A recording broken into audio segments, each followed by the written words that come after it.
Турецкий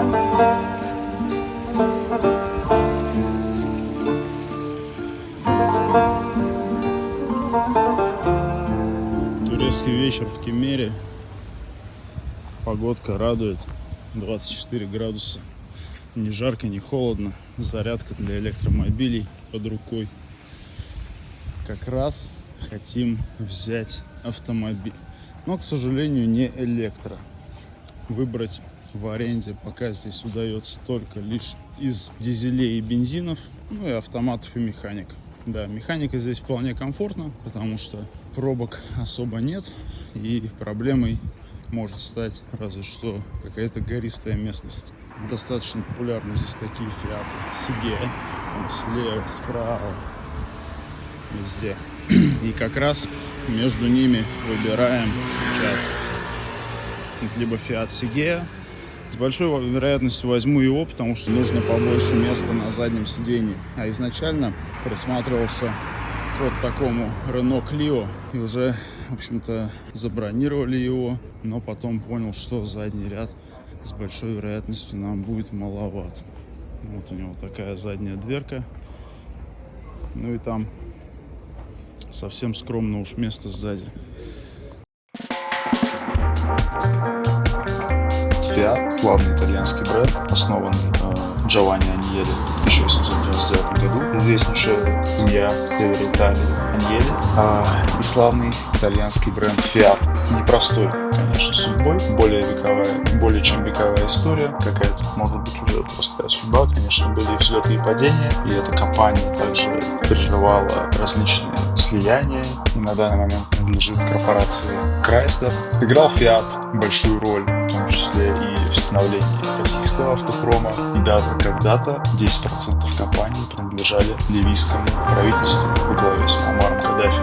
Так, ну что, короткие ремарки по первым впечатлениям. Fiat Sigea.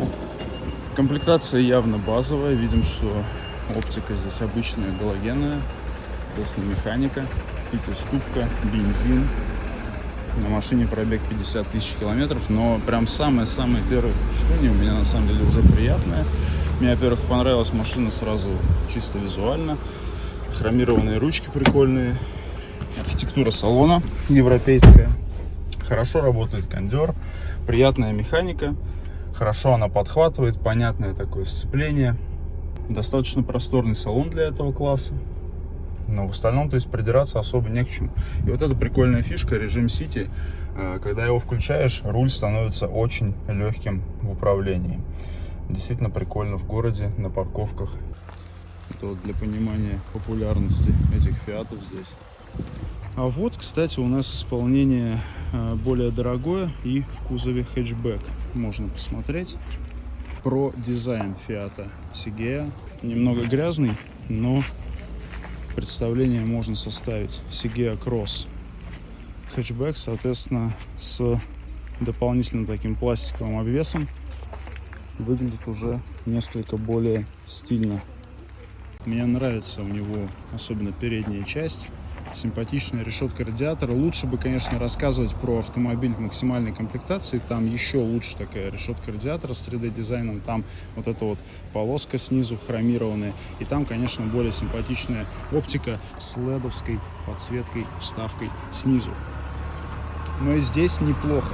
И вот эта линия капота, как она здесь расположена, тоже нестандартно. Смотрится интереснее, чем обычно, как капот у нас, когда упирается куда-то вниз. Здесь смотрится прикольно. Выштамповки сбоку, хромированные ручки. Да и задница тоже ничего такая. Смотрите, что за вид, что за вид. Приехали в Фазелис на нашем Фиате Sigea. Бензиновый 1.4 21 года, механика шестиступка. Машина в целом неплохая. Мне нравится, как он выглядит, особенно в этом пейзаже. Посмотрите, отлично сочетается с такими, в общем-то, побережными, да, мотивами морскими. Классно смотрится и в городе, и на природе. Хороший европейский дизайн. То же самое можно сказать, как мне кажется, и про интерьер. Он сдержанный, простой, европейский. Зеркала тоже приятной формы. У нас все 4 стеклоподъемника, мультируль. Музычка тоже управляется вот там вот сзади. Есть вот такая вот балалаечка, шестиступка, да, снова и снова. Есть у нас здесь как прикуриватель, так и USB-порт. В принципе, все просто, эргономично. Ну, конечно, низковат подлокотник, и хотелось бы, чтобы на нем что-то было мягкое, если уж придираться. Здесь наверняка в более дорогих комплектациях ручка у нас выполнена из либо другого пластика, либо из алюминия вообще.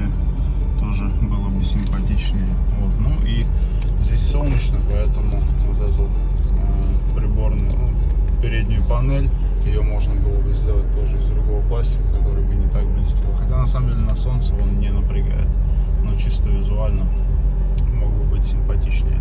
Но опять же, это если придираться, в остальном к эргономике особых претензий нет. Здесь у нас кондиционер, а в более старших комплектациях есть и климат-контроль.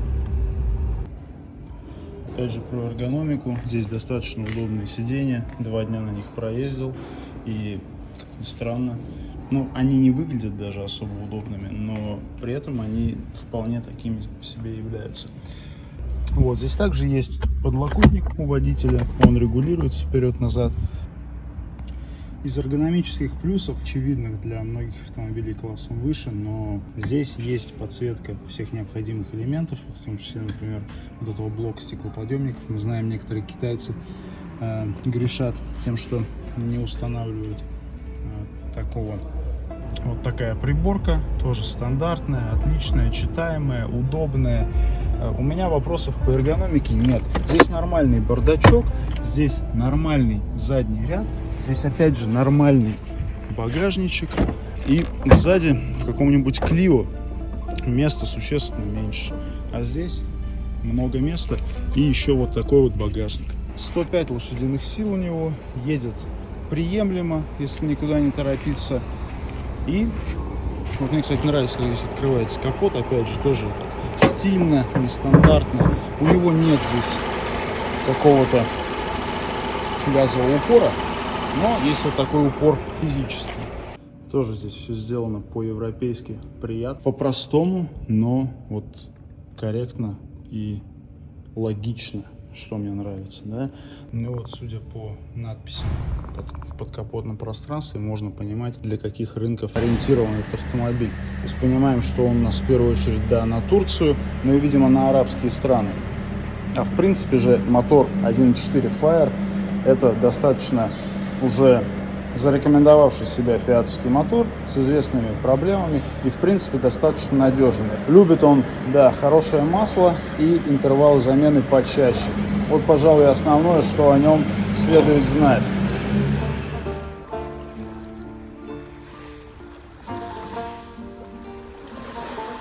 Про минусы, да, ну, понятно, здесь слабая шумка, а ездишь вот на машине, допустим, по трассе, после 70 км в час уже шумно, ну, откровенно шумно. В остальном, в общем-то, даже не знаю, мне кажется, за свои деньги хороший прям вариант. Да, и стоимость на, значит, октябрь 2024 года $40-45 стоит в аренде такой автомобиль на механике, и на автомате будет стоить $50. У нас он не продается, но как-то даже жаль. Видимо, привозить их к нам было бы дорого, со всеми растаможками и так далее. Солярисы получается, а вот Сигеа нет. Автомобиль мне понравился. Будете в Турции, рекомендую. Ну что, подходит к концу наши 2 дня с Фиатом Эгеа, 1.4 бензин на механике. Итого, да, по плюсам это внешний вид, это эргономика, это популярный итальянский, европейский бренд.